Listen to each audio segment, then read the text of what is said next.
Estudiante aqui também, esta não a firma e a entregar tudo o qual nós pedimos esta carta quando aceitar o préstamo, se não aceitar uma placa de computador, se não conta bancário e uma carta de admissão no instituto, seja aqui na Aruba ou em outro país, como América ou outro país em Latinoamérica.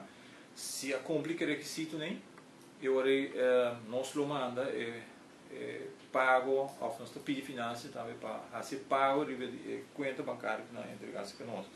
Então, eu quero remarcar se a pessoa portar roupa e bem firme e não está full claro com o papel.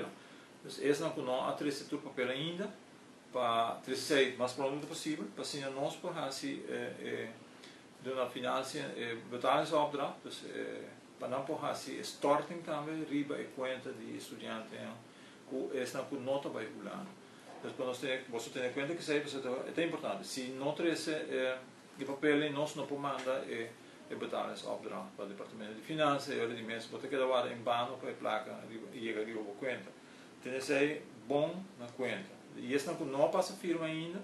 E se bem buscando a carta com a raia préstamo de governo para ser mais pronto que possível para não ter no final de julho e também o repasto druk e por bem tardança de pago de préstamo de estudo.